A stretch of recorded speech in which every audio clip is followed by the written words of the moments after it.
Magdalena, una vida hervida. Relato parcialmente autobiográfico. 5 de diciembre de 1949. En el fondo, el placer de follar no supera al de comer. Si estuviera prohibido comer, como está lo otro, habría nacido toda una ideología, una pasión del comer, con normas caballerescas. Ese éxtasis del que hablan, el ver, el soñar cuando follas, no es sino el placer de morder un níspero o un racimo de uvas. César Pavese, El oficio de vivir. Aquella vez ya no quiso sentarse con elegancia, ya no. Se desplomó encima de la silla con todo su peso y dejó escapar un sonoro suspiro. Desenroscó el capuchón de la estilográfica con un gesto de cansancio y trazó una rayita azul sobre la piel de su mano izquierda, junto a la base del dedo pulgar, para comprobar que estaba bien cargada, sometiéndose por última vez, pensó, a esa absurda manía infantil de la que no había logrado desembarazarse jamás. Centró correctamente la hoja de papel ilustrada con una de las más célebres alicias de John Tenniel, El último regalo de Alistair, y se dijo que tal vez fuera más sensato escribir una carta semejante en un folio blanco de papel vulgar, pero rechazó pronto tal hipótesis. Al fin y al cabo, una fiesta de no cumpleaños parecía el preludio ideal para un mensaje de despedida como el suyo. Echó una ojeada con el rabillo del ojo al hombre que roncaba estruendosamente en su propia cama y equiparó la voluminosa silueta que se adivinaba bajo las sábanas al peso muerto de un viejo boxeador sonado, irrecuperable ya, fofo e imbécil. Suspiró de nuevo y comenzó a escribir. Señor juez, yo, Magdalena Hernández Rodríguez, española, viuda, química de profesión, de 46 años de edad, en plena posesión de todas mis facultades físicas y mentales, he decidido hoy, 7 de mayo de 1990, quitarme voluntariamente la vida, dado que ésta ya no tiene ningún sentido para mí. No hacía ni 3 meses que lo había encontrado de nuevo, cuando ya no esperaba volver a verle jamás, cuando ya se había convencido a sí misma de haber logrado olvidarle, cuando ya casi le daba igual. Justo entonces, en aquel preciso momento, un hombre barbudo, gordo y más que medianamente calvo, se abalanzó sobre ella en una fiesta, cortándole la respiración con un asfixiante abrazo, llenándole la cara de babas que olían a puro canario, besándola con tanta torpeza que el clip de uno de sus pendientes se desprendió y cayó al suelo, donde alguien lo pisó sin querer para partirlo limpiamente por la mitad. «Malena, soy yo, Andrés, ¿no te alegras de verme?»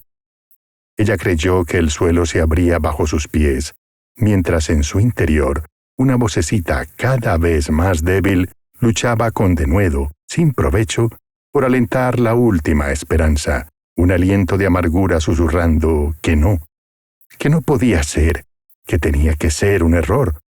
Otro Andrés quizá, pero él no, el suyo no podía ser Andrés, de ninguna manera. Era Andrés, naturalmente. Cuando consiguió detener la húmeda avalancha, que más que recompensarla, la castigaba cruelmente por tantos años de espera, consiguió ya reconocer en aquel rostro abotargado y envilecido por la edad, tan implacable siempre con la gente estúpida, algunos leves matices del enloquecedor adolescente al que nunca jamás había dejado de amar. Ahí, ocultos por una desagradable maraña entrecana, estaban los labios finísimos, apenas sugeridos, que ella había querido interpretar siempre como la tácita insinuación de un amante pérfido y experto, los labios cuya sola visión fuera antes capaz de desencadenar una incontrolable sucesión de escalofríos, calientes y helados a un tiempo, en el exacto centro de su columna vertebral. Y ahí estaba también todo lo demás, las delicadas ojeras, que se habían convertido en una bolsa, encima de otra bolsa, encima de otra bolsa, la barbilla afilada, ahora rechoncha génesis de una blanda papada, las enormes y huesudas manos de dedos largos, pero hinchados ya como percebes norteafricanos, y el cuerpo, el frágil y adorable cuerpo de antaño, el objeto único de un deseo espeso y oscuro como la sangre, doloroso, total, cebado en soledad durante casi 30 años, para disolverse ahora, en un instante, ante la visión de ese grueso embutido mal cocido que resultaba ser Andrés después de todo. Coqueteó con él toda la noche, sin embargo, lanzándose con determinación a la reconquista de cualquier guiño, cualquier brillo, cualquier clavo ardiendo del que suspender siquiera la punta de una uña, para desde allí recuperar el vértigo perdido. No halló nada de su eterno amor en él, pero aceptó a cambio una oferta sórdida, de puro vulgar. ¿Por qué no me invitas a tu casa y nos tomamos la última en la cama? Porque creyó debérselo a sí misma, a su traicionada memoria. Pero todo fue un desastre. No solo resultó nulamente pérfido y desoladoramente inexperto, sino que, además, apenas se comportó como un amante. Se limitó a desplomarse sobre su cuerpo sin haber llegado a desnudarse del todo, y esperó todo el tiempo que hizo falta a que ella comprendiera que carecía de cualquier intención de conjugar el participio activo. Luego sonrió satisfecho, tosió un par de veces y se durmió. Para ella no fue tan fácil conciliar el sueño. Sentada en la cama, fumando un pitillo detrás de otro, sentía que le ardían los riñones. Todos sus músculos doloridos, exhaustos por el esfuerzo de propulsar rítmicamente hacia arriba, sin apenas ayuda, la grosera alegoría de hombre a la que ahora, por obra del más injusto destino, parecía abocada su vida. Había vivido esperando a Andrés, y por fin lo tenía durmiendo a su lado, roncando como un hipopótamo enfermo de asma. El futuro no parecía muy halagüeño. Tratando de olvidarlo, de vez en cuando se tumbaba, ablandaba la almohada, se ponía de perfil, luego de frente, probaba el lado contrario y se sentaba otra vez para encender el penúltimo pitillo, desesperada, hasta que una sonrisa iluminó su rostro un instante antes de animar su cuerpo. Completamente desnuda y sudorosa, se levantó de la cama de un salto, llegó hasta el baño y en lugar de elegir solo un pulsador, como otras tantas veces, oprimió de un manotazo los 3 interruptores que regulaban otros tantos focos halógenos, feroces, la intratable iluminación cenital del espejo. Mantuvo los ojos bien abiertos todo el tiempo. Ya no había motivo para mirarse en la penumbra, favorecida por la escasa luz lateral y el parpadeo de unas pestañas indecisas. Ahora necesitaba todo lo contrario, y más que verse bien, verse destruida. Decidió que era así, precisamente como estaba. Tenía delante el cuerpo fofo, añoso, de una mujer de 46 años, los pechos caídos, el vientre dilatado, venas varicosas en las piernas y caderas a punto de derrumbarse. Su sonrisa se amplió hasta adquirir las proporciones de una mueca forzada, mientras su mano derecha se cerraba en el aire, y entonces lo dijo bien claro, en voz alta: «Mañana vuelvo a comer». Dejé de comer a los 15 años, ¿sabe usted? A los 15 años empecé a alimentarme, a ingerir lo estrictamente necesario para ir tirando: verdura hervida, carne hervida, pescado hervido, vida hervida. Y todo por amor, que ya es triste, lo imbéciles que podemos llegar a ser las mujeres. Pero es que aquella tarde, yo no sé si usted lo entenderá, pero aquella tarde, jugando a la botella, yo creía que me moría de pena y de asco y de ganas de Andrés. Una botella de color miel, que apenas 15 minutos antes había contenido 1 litro de cerveza Mahou, daba vueltas y vueltas sobre el piso de cemento, sin rozar siquiera los pies de la veintena de adolescentes bronceados que, sentados en el suelo, formando un corro, la miraban sin pestañear, en sus rostros cierta juvenil ansiedad. Allí, un poco apartada porque le daba vergüenza cruzar las piernas a lo indio, igual que los demás, estaba también ella, Malena, 15 años recién cumplidos, 173 centímetros de altura, 82 kilos de peso, una auténtica vaca.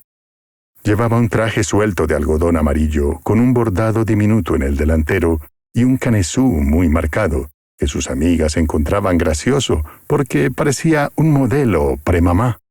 Era un modelo premamá, el último recurso, aunque ella se habría dejado ahorcar antes que confesarlo. No conocía tortura más atroz que salir de compras, ni milagro más auténtico que una falda de su talla, y tan solo un par de semanas antes, su madre, una mujer muy hermosa, se había echado a llorar al contemplarla desnuda en el ambiente más hostil, un diminuto probador de El Corte Inglés, mientras ella se embutía a presión en un bañador negro, con aros en el pecho y refuerzos en las caderas, que finalmente habían encontrado en el último rincón de la planta de señoras. ¡Promoción especial! ¡Turismo para la tercera edad! ¡Anímese, mujer! ¡La vida empieza ahora! Su madre lloraba, y ella, el bañador encajado solo a medias, los tirantes enrollados sobre la cintura y la lengua afuera, por el esfuerzo, la miraba sin entender muy bien lo que pasaba. «Pero mírate bien, hija mía», había escuchado al final entre sollozos. «Pero si parece que tienes 40 años». Luego, cuando la brusca pérdida del aire acondicionado, el asfalto ardiendo bajo las suelas de esparto, hizo aún más irrespirable para ambas el sofocante aire del junio madrileño, su madre volvió a la carga con lo de siempre. «Ponte a régimen, hija. Todavía estás a tiempo. Al fin y al cabo eres una niña. Luego te costará mucho más trabajo. Hazme caso, por favor, Malena. Vamos a un médico». Ella se había hecho la sueca, como siempre, pero no se había atrevido a pedir un helado de chocolate con trocitos de chocolate en cucurucho de chocolate, su favorito, porque la crisis materna parecía más profunda que otras veces. Y ahora estaba allí, sentada en el suelo del garaje de Milagros, con las piernas estiradas, escrutando ansiosamente la dirección que tomaba la boquilla de la botella de cerveza, el signo de un azar que parecía haberse encoñado sin remedio con Andrés aquella tarde. Se detuvo una vez más a sus pies, y el corazón le dio un vuelco, porque le tocaba. Esta vez le tenía que tocar, no había discusión posible. Las reglas del juego prohibían repetir beso, y Andrés ya había besado a las otras 7 chicas de la pandilla, de la más guapa a la más fea, con la única excepción de Milagros, que era la novia de su hermano mellizo, y hasta ahí podíamos llegar. Así que ahora le tocaba a ella. Solo quedaba ella. Y sin embargo, y sin ningún titubeo, él eligió a Silvia por segunda vez. Alguien protestó. «Es que ya no queda ninguna más», explicó él. «Claro, es verdad. Los demás le dieron la razón, y ella no se atrevió a decir nada, porque nadie la miraba, nadie la mencionaba, nadie parecía darse cuenta de que aún quedaba ella, intacta, sola, muda». Andrés tomó la mano de aquella escueta versión de tradicional calientapollas místicas que tan locos parecía volverles a todos, y se la llevó a un rincón para besarla. Ella aprovechó la escena para escurrirse sin ser vista y abandonó el garaje. Pasó toda la tarde mirando al río, sentada en una peña, meditando, y cuando llegó a casa, mucho antes de la hora límite, encontró a su madre en el porche haciendo ese puzzle que no se acababa nunca. «He decidido ponerme a régimen, mamá», dijo solamente. Ella le sonrió, la abrazó y le habló bajito. «Ya verás cómo todo sale bien, ya lo verás. ¡Qué guapa te vas a poner, Malena!» Así que por fin fui a Madrid con mamá a ver a un médico, un endocrino muy joven, que me miró a la cara con expresión de lástima y me lo dijo bien claro. «Mira, hija, tu problema es que eres una gorda congénita. Te voy a poner un régimen muy duro. Si lo haces a rajatabla, adelgazarás y te quedarás con buen tipo, eso seguro. Pero tienes que cambiar de mentalidad y de manera de vivir, porque no es que tengas un índice metabólico negativo, es más bien que prácticamente tu organismo carece de metabolismo basal, reina. Ya puedes ir haciéndote a la idea. El mejor día era el domingo, porque incluía un tercio de Coca-Cola con un suizo relleno de jamón de York a media mañana y medio tomate crudo, con un cuarto de pollo asado y una manzana de comida. No estaban mal los domingos, ¿no? Pero los martes y los sábados solo podía comer fruta y de cena, todas las noches, verdura hervida sin sal de primer plato. Y sin embargo lo hizo. Cumplió con el régimen a rajatabla, sin flaquear jamás. Y adelgazó. Le costaba trabajo creérselo, pero estaba adelgazando. Se pesaba todas las mañanas después de ducharse con un gel anticelulítico fabricado a base de algas que impregnaba su piel de un aroma apestoso, y cada día la aguja de la báscula tardaba un poco menos en detenerse sobre la cifra, cada día un poco más baja. Los demás aún no se daban mucha cuenta, todavía no, porque aún llevaba la misma ropa, los mismos vestidos de premamá, los mismos bañadores de posmenopáusica. Pero ella caminaba todas las tardes durante media hora, desafiando al sol más cruel para acelerar el ritmo de la digestión, y se miraba desnuda en el espejo todas las noches, envolviéndose luego en la cortina de tela roja, brillante, ciñéndola a su cuerpo como si fuera un traje de noche, para saborear una cintura inédita, una tripa que prometía volverse plana, unos pechos que destacaban por fin, nítidamente, sobre un estómago tras el que, con un poco de esfuerzo, podía vislumbrar hasta la silueta de sus propias costillas, esas tenaces desconocidas. Todo eso hacía, y se aguantaba el hambre, que no era insoportable, no todavía, porque aún estaba fresco en su memoria el último festín, la despedida. 4 ensaimadas, 2 tabletas de chocolate con leche y almendras, una lata de sardinas en tomate y medio bote de leche condensada.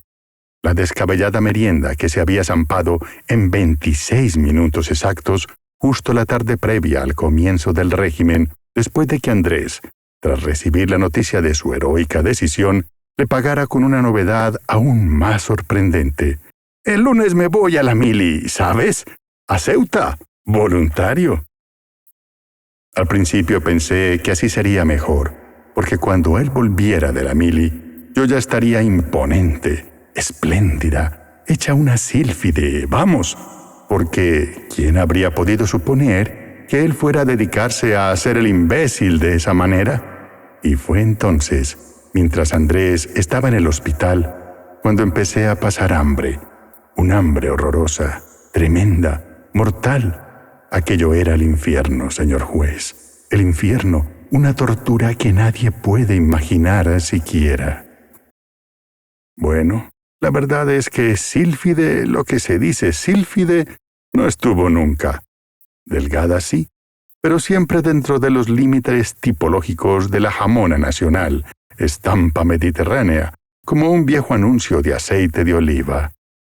Y comprendió enseguida que aquello no tenía solución, porque no había transcurrido ni siquiera 1 año y medio desde el principio de su tormento, cuando se atrevió a traspasar por fin las puertas del templo de la felicidad suprema, una boutique presidida por una gigantesca foto de Twiggy, el sofisticado calabozo donde escucharía nuevamente la sentencia a la que creía haber escapado para siempre. Lo siento, pero no tenemos talla para ti. El pavimento de la calle Serrano sobrevivía milagrosamente a la potencia de sus pisadas mientras ella se concentraba en invocar una muerte cruel, cualquier interminable agonía dolorosa para la desteñida dependienta de talla 36, que se había atrevido a mirarla con cara de lástima. Mejor la lepra, pensaba, cuando el inconfundible aroma de las croissants recién hechos la paralizó en medio de la acera. Miró a su derecha para encontrar la esencia del bienestar resumida en una vitrina, el escaparate de una pastelería de lujo, desde que la virtud y el pecado, el infierno y la gloria la tentaban con pareja insistencia. «Ahora entro y me compro una palmera glaseada, y voy y me la como», se dijo, y no ocurrió nada. «¿A qué entro y me compro una palmera glaseada y voy y me la como?», repitió en voz baja, pero no se movió.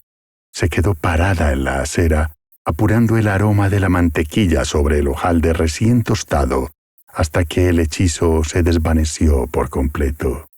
Luego se metió en el metro y se marchó directamente a casa, muy satisfecha de sí misma, pensando en Andrés, saboreando de antemano el triunfo que algún día sería definitivo. Quizá fue esa misma tarde cuando Milagro la llamó por teléfono para contarle con pelos y señales la tragedia del soldado voluntario. «No te lo vas a creer», anunció antes de empezar, y la verdad es que a ella le costó trabajo aceptarlo, digerir la inconcebible hazaña de aquel idiota. «Mira, hija, lo que pasó es que, por lo visto, cogieron a un novato, le desnudaron, le amarraron los brazos a una columna y se lo dijeron allí mismo: hasta que no te empalmes, no te soltamos, rico». Pero como Andrés es gilipollas perdido, por mucho que te guste Malena, y aunque vaya a ser mi cuñado, es que ese chaval es gilipollas, en serio, pues no se le ocurrió otra cosa mejor que dejar al tío calzado y con los pies libres. Total, que cuando se acercó un poco, el otro le arreó una patada en el hígado con la bota reglamentaria que le tiró al suelo. Bueno, al suelo no, porque le paró el mango de una fregona que se le clavó en la espalda. Cayó de lado, se le disparó la pistola y se hirió en el pecho. Está en un hospital militar, medio muerto. Si sale, tiene para largo. Cuando colgó el teléfono, bajó corriendo a la calle y se compró una palmera glaseada en la panadería de la esquina. La engulló en 3 mordiscos y se echó a llorar. Y yo no sé por qué, no entiendo lo que me pasaba, pero a medida que aquel cretino se iba enredando en todas las estupideces posibles, yo tenía cada vez más hambre y no podía comer. No podía, ¿comprende usted? Hasta que él volviera, y no volvía. Estaba demasiado ocupado en trabajarse el Guinness, el récord de individuo más tonto de todos los tiempos. Fue entonces cuando empecé con lo de las manías sustitutorias. Es difícil de explicar. Usted a lo mejor no lo entiende, pero yo me consolaba. Andrés no murió. Salió del hospital bastante mal parado, con un eterno programa de rehabilitación por delante, pero vivo. Mientras tanto, ella había empezado ya a asignar un sabor y un olor determinados a cada persona, y se esforzaba por recordarlos con precisión cada vez que se tropezaba con cualquiera de sus portadores. Su madre sabía a tarta de limón con merengue tostado por encima, su padre a callos recién hechos y un poco picantes, su hermano mayor a besugo asado a la espalda, con mucho ajo. La ilusión se suspendía solamente los martes y los sábados a la hora de comer, porque ella había conservado el hábito de tomar solamente fruta durante esos días, y sobre todo en invierno, cuando no había más que naranjas, mandarinas, peras y manzanas. Los plátanos y las uvas engordan. Era demasiado duro masticar la pulpa aburrida y fría, estando rodeada de un festín viviente. No engordaba, o si acaso, lo hacía muy lenta, imperceptiblemente. Empezó la carrera y empezó a obtener ciertos frutos de su perseverancia. Al principio estaba muy sorprendida, porque ella seguía viéndose a sí misma como una chica gorda, poco atractiva, la virgen de la botella todavía, pero con el tiempo y la terquedad de las miradas masculinas, se acabó acostumbrando a formar parte de la nómina de las alumnas académicamente deseables, y algunas de sus compañeras empezaron a chismorrear que sacaba buenas notas solamente porque era guapa. La verdad es que a ella le daba igual lo que contaran, porque, al fin y al cabo, nadie podría decir jamás que su belleza no tenía mérito. Lo tenía y mucho, porque la delgadez ya no era una novedad y el hambre se hacía cada vez más intensa, y cada vez era más difícil aplacarla con los alimentos permitidos, que no sabían a nada ya, como si se hubieran desgastado después de tantos años de repetición constante. Pensaba en la comida cuando estaba despierta, soñaba con la comida cuando estaba dormida, la miraba, la olía, la arañaba, la quería. Todos esos alimentos maravillosos, pesados, consistentes, dulcísimos. Y las salsas, sobre todo las salsas. Durante algún tiempo, el proyecto de ir a Ceuta para ver a Andrés con la torpe excusa del paso del Ecuador. «Malena, hija, piensa un poco», intentaba desanimarla Milagros. «¿Cómo se va a creer nadie que todo el tercero de Químicas de la Complutense se vaya de viaje de estudios a Ceuta? Ni más ni menos que a Ceuta, por Dios. Eso no se lo traga ni el más tonto del norte de África, por más que ese sea precisamente mi cuñado». Mantuvo intactas sus fuerzas. Sin embargo, su amiga acabó saliéndose con la suya. Cuando ya estaba a punto de sacar los billetes, la llamó para informarla de que las molestias que sentía Andrés desde su salida del hospital se debían a que alguien se había dejado un bisturí en el interior de su estómago.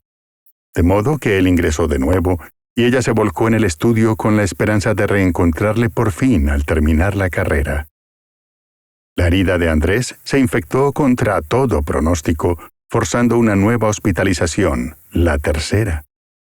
Malena andaba preparando ya los finales de quinto, cuando él se marchó de Ceuta disparado, con el alta clínica en la mano, jurando no poner nunca jamás la punta de un pie en tierra africana.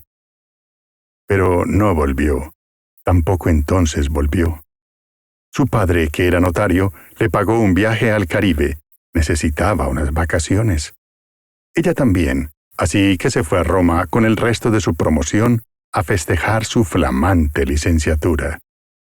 Una tarde, a la hora de comer, mientras sus despreocupados compañeros se inflaban de cotechini caldi, esos deliciosos salamis que se comen cocidos, en un restaurante piamontés del Quirinal, ella se sentó en una terraza ante la fachada de Santa María Maggiore, que juzgaba un escenario adecuadamente severo, y pidió un té sin azúcar para consumir el sobre de preparado proteínico granulado con aspecto de polen, que constituiría su única ingesta de alimento de aquel día.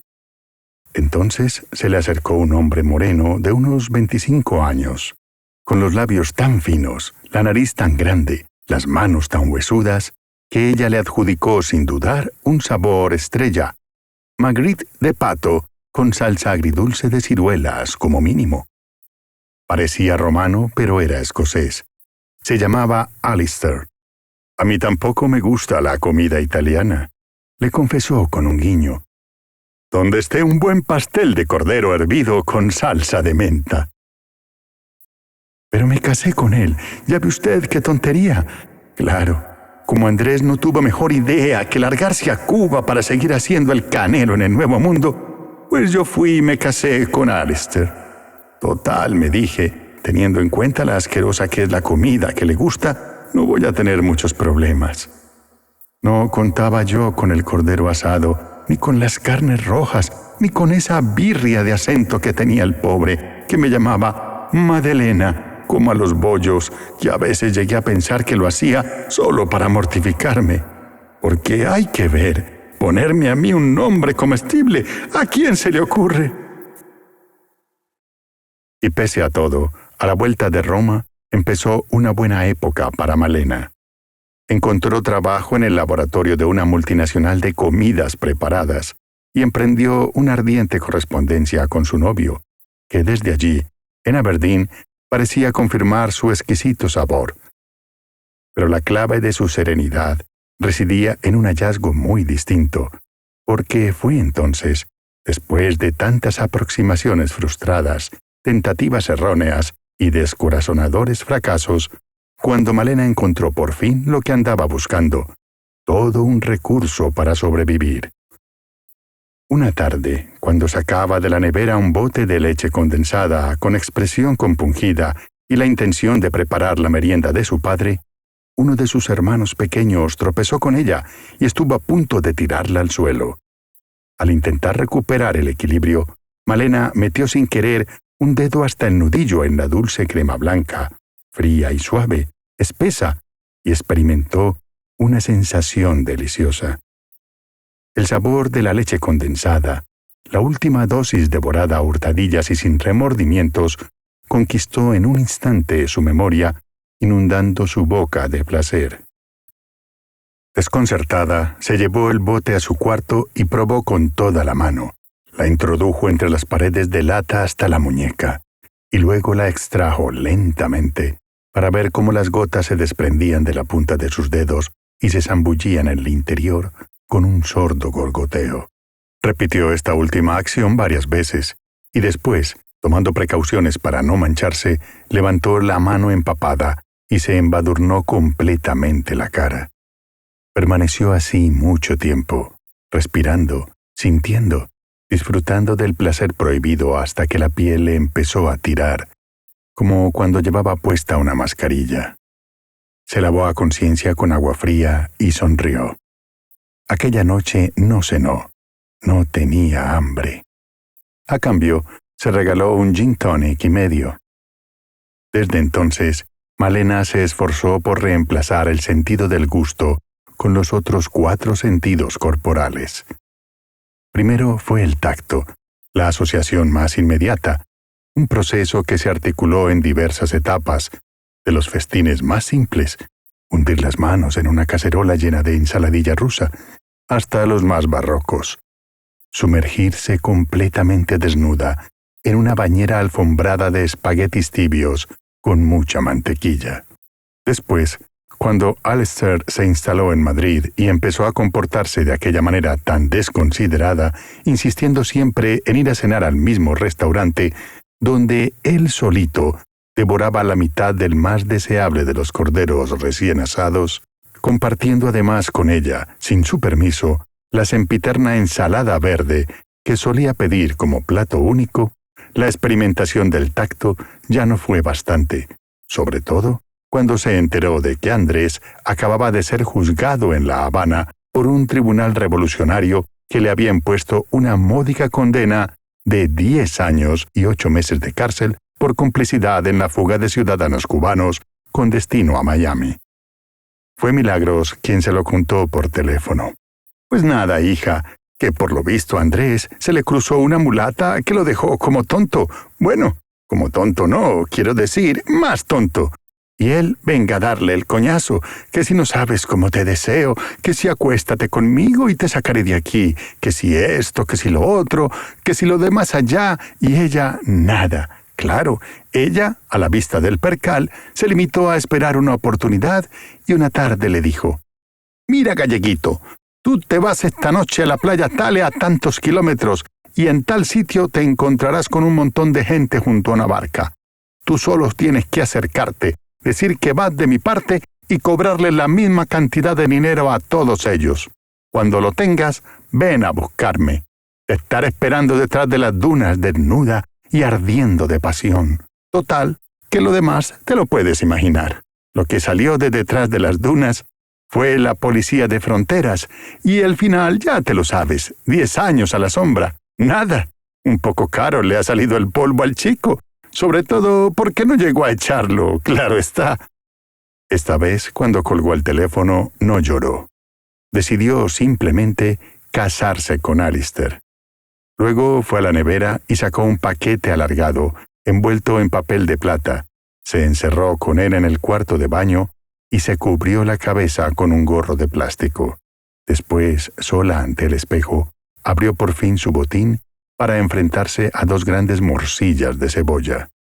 Aplastó una con la mano derecha, oprimiendo con las yemas de los dedos el pellejo de tripa hasta que estalló por varios sitios, dejando al descubierto la sanguinolenta amalgama de sangre y tocino que se untó por toda la cara. Unos segundos después, se quitó la blusa y repitió el proceso con la otra morcilla, que deshizo esta vez con la mano izquierda para extender luego cuidadosamente su contenido sobre su propio pecho. Un diminuto pedazo de grasa blanca se quedó prendido en uno de sus pezones. Lo miró sonriendo, y entonces, los ojos cerrados, descubrió las sorprendentes propiedades saciantes del olor de las vísceras y los embutidos de carne de cerdo. Algunos minutos más tarde, mientras se duchaba, decidió que su viaje de bodas inauguraría la era del olfato, y así fue. En fin, que mi matrimonio fue un desastre, ya se lo puede imaginar usted. La luna de miel, en cambio, marchó muy bien, porque estuvimos en Grecia, que es un país maravilloso, tan bonito, tan vivo, tan divertido, y allí fui casi feliz.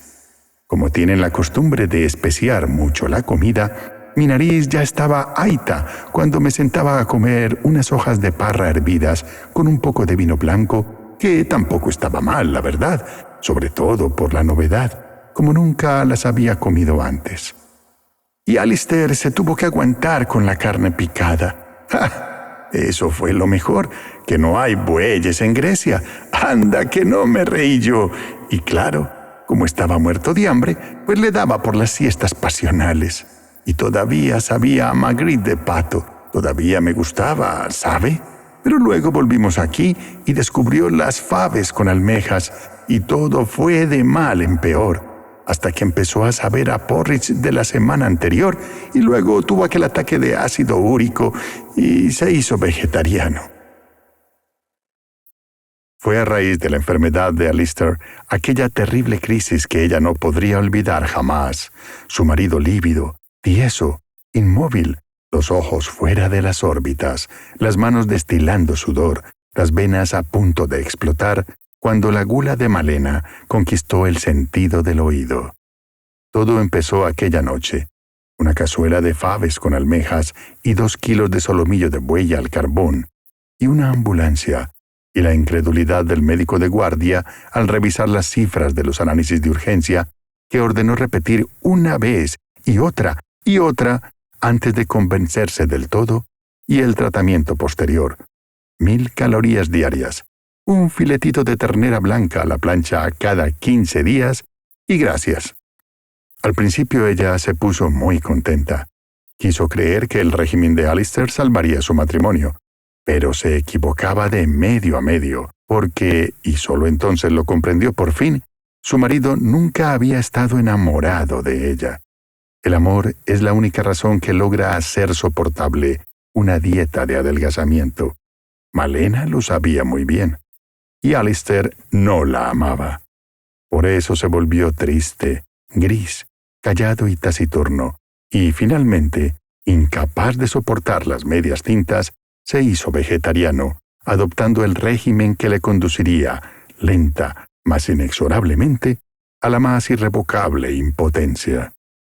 Pero una mañana, mientras él se preparaba una ensalada, Malena descubrió un ruido crujiente, placentero, indudablemente alimenticio. Se acercó y se quedó absorta contemplando a su marido, que cortaba un manojo de rabanitos rojos en finísimas láminas transparentes.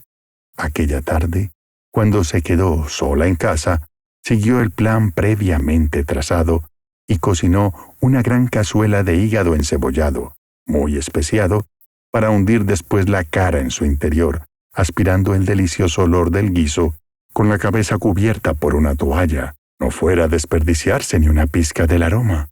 Pero luego, cuando hubo comido un pedacito de carne y tirado el resto a la basura, no se resistió a escoger un cuchillo afilado para probar con una lombarda bien tiesa.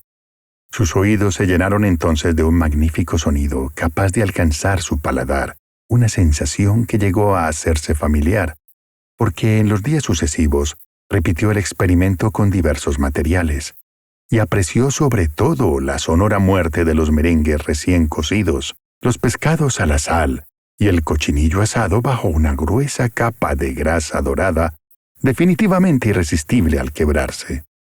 Pensaba en Andrés solo de vez en cuando, y con el paso de los años, absorbida por sus propios problemas y la penosa tarea de convivir con Alistair, perdió la cuenta de su cautiverio.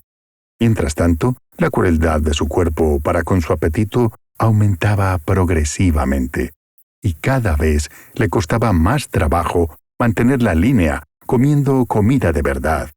Así que se acostumbró, casi sin darse cuenta, a ingerir exclusivamente las porquerías dietéticas que venden en las farmacias, batidos que saben a polvos de talco, sopas que saben a polvos de talco, chocolatinas que saben a polvos de talco, galletas que saben a polvos de talco. En compensación, frecuentaba vicios cada vez más perversos, que casi siempre requerían el cuarto de baño como escenario, porque eran vicios sucios en sentido literal. Su favorito era derramar muy despacio una gran jarra llena de salsa de chocolate caliente sobre sus ingles, mientras permanecía recostada en la bañera con las piernas abiertas, contemplando cómo dos pequeños riachuelos marrones, fluidos y brillantes, resbalaban sobre su piel, contagiando su vientre de calor, como cuando Alistair todavía sabía a Magritte de pato. Y ella solo quería recuperar aquel sabor, recuperar a Alistair, no matarle, como sugirió él al expirar, sino todo lo contrario, devolverle un poco a la vida. Por eso volvió a montar la barbacoa y le regaló 1 kilo de chuletones de Ávila. Él se puso muy contento, se le iluminó la cara, sonreía como un niño satisfecho. «Es tu cumpleaños», le animó ella. «Vamos, que un día es un día, no va a volver a pasarte nada». Sus palabras resultaron proféticas, porque no volvió a pasarle nada, pero nada de nada. En efecto, se quedó tieso justo después del postre. Malena no le lloró mucho, pero tampoco llegó a inquietarse por la noticia que Milagro le deslizó en el oído durante el entierro, un instante después de que ella lanzara el primer puñado de tierra sobre la caja. «Esto sí que es gordo, tía, pero bien gordo. En serio, la muerte de la birria esta de escocés al lado de la movida que ha organizado Andresito en Miami es un juego de niños. Pero de niños muy, muy pequeños. En serio. Figúrate que esta vez, nada más desembarcar en Estados Unidos, lo que se le ha cruzado es un mulato, como lo oyes, un maromo de 1,80 m. Ya ves tú a estas alturas, si es que de verdad lo de mi cuñado no es normal.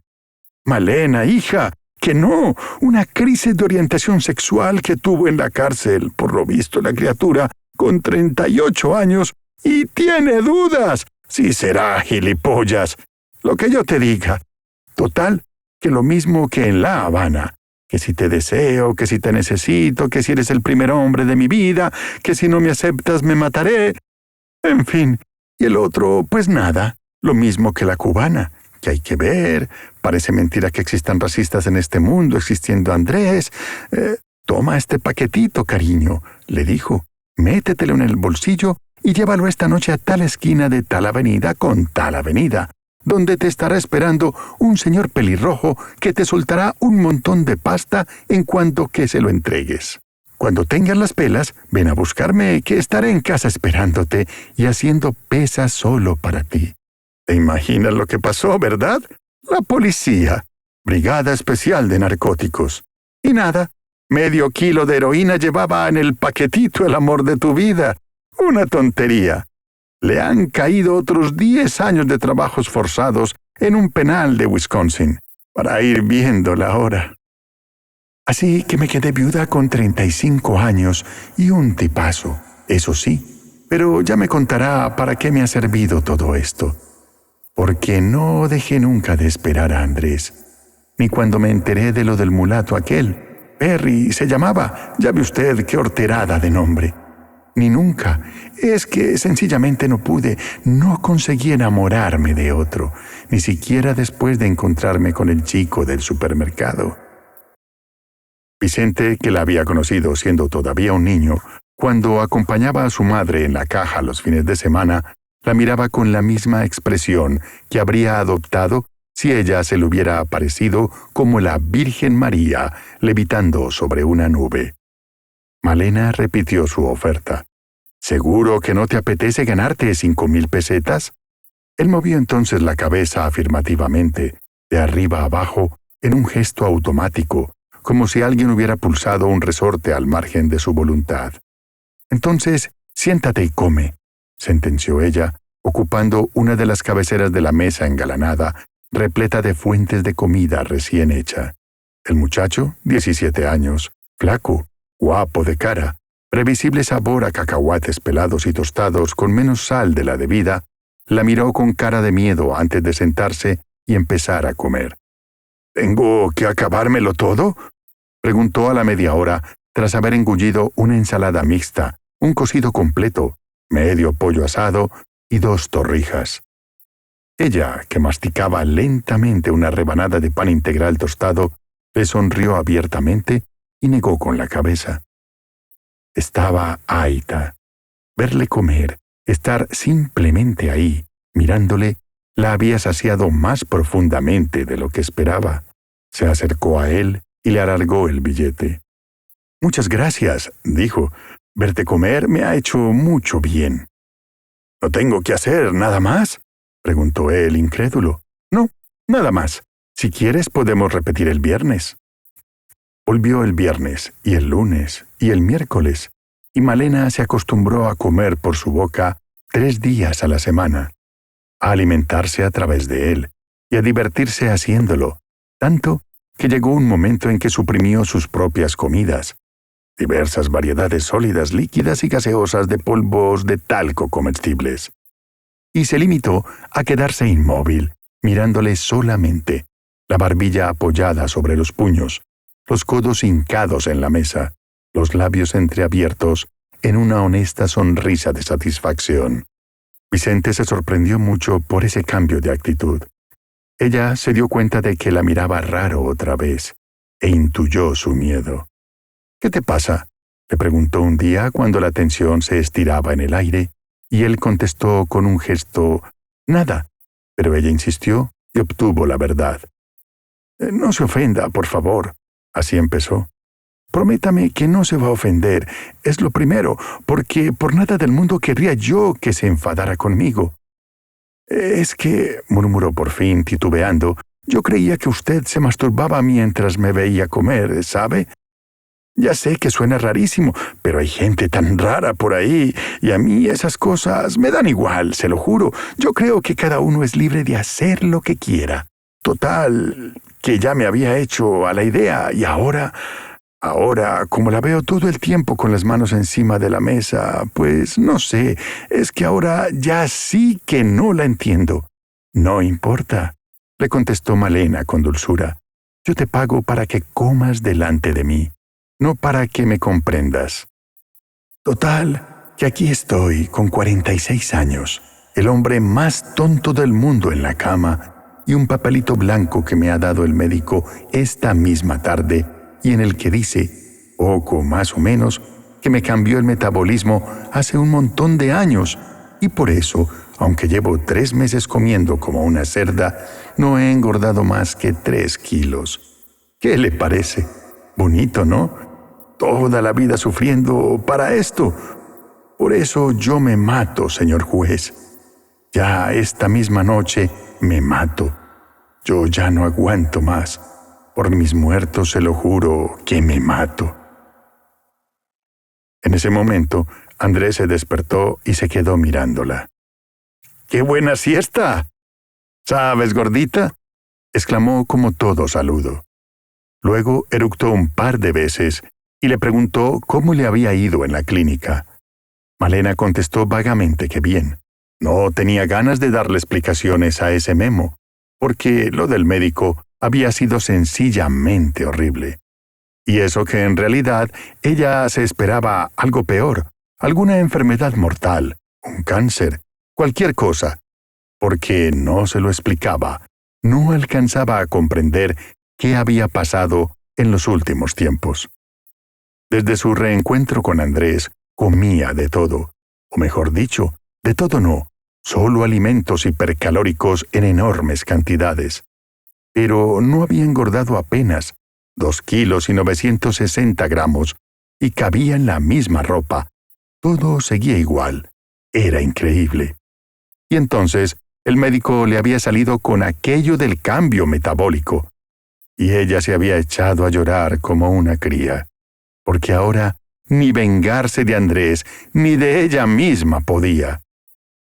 Mientras él se duchaba, Malena firmó la carta, la metió en un sobre, la guardó en un cajón y pospuso vagamente su muerte para aquella misma noche, sin concretar una hora determinada. Cuando volvieran de las fiestas de Milagros, estaría bien. En cualquier momento, daba igual. Al fin y al cabo, no era tan complicado. Una soguita enganchada en la lámpara, un saltito y adiós. Entró en el baño, ahora siempre potentemente iluminado, y se arregló con esmero, recordando que aquella sería su última aparición en público. La verdad es que se encontró muy atractiva y eso le fastidió. Y que Andrés se quedara pasmado y le dijera aquello: «¡Estás guapísima!», al verla aparecer con su vestido largo de lentejuelas azul marino y el pelo recogido, le pareció aún peor, la más irritante contrariedad a la que puede enfrentarse una inminente suicida. Los piropos se multiplicaron cuando llegó a la fiesta, que en justa compensación resultó, sin embargo, un coñazo insoportable. Mientras Andrés esperaba turno junto a la mesa de billar, ella se dispuso a saquear el buffet, que, dicho sea de paso, encontró desconsoladoramente pobre para ser el último. Y ya le quedaba poco para acabar con él, cuando una delicada voz masculina susurró a sus espaldas una frase familiar: «Qué suerte poder comer de todo y no engordar». Malena se volvió lentamente para encontrar la exacta réplica del Andrés que aún amaba y jamás poseería. Un adolescente de cuerpo frágil y adorable, cuyos labios finísimos, apenas sugeridos, sostenían la tácita insinuación de un amante pérfido y experto. Una promesa que bastó para desatar una incontrolable sucesión de escalofríos, calientes y helados, a un tiempo en el centro exacto de su columna vertebral. Iba completamente vestido de blanco, igual que el otro Andrés, el Andrés perdido de aquella tarde de besos y de lágrimas, la botella marrón girando sin parar sobre un suelo de cemento. «Tú tienes que ser Andresito, el hijo mayor de Milagros, el que estaba estudiando en Inglaterra, ¿verdad?», murmuró en voz baja, mientras sus piernas temblaban como si fueran columnas de gelatina. «El mismo», afirmó él. «Y tú eres Malena, la novia de mi tío, ¿no?». Ella también asintió, y le cogió del brazo para llevárselo a un rincón, sintiéndose apenas rozar el suelo, su cuerpo disuelto por la emoción, una sombra tenue, ligera como un fantasma. Estuvieron juntos toda la noche. Ella apenas habló. Él le contó muchas cosas. Acababa de llegar, no iría a la universidad, sino a la escuela de arte dramático. Quería ser actor, no encontraba trabajo, no podía comer porque tenía una gran tendencia a engordar, y en el cine nunca triunfan los gordos. Además, necesitaba sentirse en forma. No tenía novia. Bueno, en realidad no le gustaban las chicas. Malena lo escuchó todo sin pestañear. A Malena todo le daba lo mismo. Ella solo le miraba y sonreía. Le tocaba y sonreía. Hacía muchos años que no estaba tan contenta. «La verdad es que me aburro bastante», dijo él al final, a modo de conclusión. Ella meditó un instante. Le miró por el rabillo del ojo. Bajó la vista. Dudó otra vez. Volvió a vacilar. Le miró de nuevo y se decidió al fin. «¿Te apetece hacer una locura?», preguntó con voz ronca, los ojos brillantes. Él estaba perplejo. No acertó a contestar. «¿A ti te gusta pecar?», insistió ella al cabo de un instante, aferrándole fuertemente por el brazo. Finalmente, él admitió que sí, que le gustaba. Entonces Malena le arrastró hasta la calle, le metió en el coche y le llevó a su propia casa sin detenerse a contestar ni una sola de sus preguntas. Abrió la puerta y tras sugerirle que se metiera en el baño y se desnudara, para ir ganando tiempo, se encerró en la cocina y vació el congelador que desde hacía 3 meses estaba siempre lleno de platos cocinados, listos para servir tras una brevísima estancia en el microondas. Unos minutos después, se reunió con su invitado en el baño, transportando una bandeja llena de recipientes cubiertos con papel de plata que a duras penas consiguió depositar sobre el lavabo. Andresito estaba sentado en una esquina de la bañera, completamente vestido aún y desconcertado también por completo. «¿Qué me vas a hacer?», preguntó con voz de susto. «Ya te he dicho que no me gustan las chicas». «Yo no soy una chica, imbécil», contestó ella. «Soy lo que se dice una mujer madura, y solo voy a darte de comer. Así que desnúdate y métete en la bañera. ¡Vamos!». Malena también se desnudó. Se puso un gran babero de plástico, fijó otro al cuello de Andrés y, a horcajadas sobre él, empezó con unos pimientos del piquillo rellenos de merluza. «A ver, cariño, abre la boquita para mamá». Partía la suave piel roja con el canto del tenedor. Maniobraba con delicadeza para ensartar en sus púas un pedacito de verdura con la correspondiente porción de relleno y, empapándolo en la salsa, lo introducía por fin en su boca, abierta, limpiando a continuación los labios tersos con la punta de una servilleta para repetir la operación después de ofrecerle un sorbo de vino. Ella no comía, no lo necesitaba. Tenía bastante con mirarle, con beberse su sonrisa. Él estaba cada vez más relajado y más congestionado al mismo tiempo, su cara progresivamente sudorosa, sus mejillas progresivamente encendidas mientras engullía todo lo que ella ponía en su boca. Un pastel de espárragos con mayonesa, una taza de gazpacho, una quiche Lorraine, un poco de lubina al horno, unas gambas con gabardina todavía calientes, un diminuto chorizo frito envuelto en una punta de pan, una pechuga fría de pollo asado, unas albóndigas de cordero con mucha salsa, tanta que resbaló desde las comisuras de sus labios para manchar su pecho más allá del babero. Pero todo daba igual.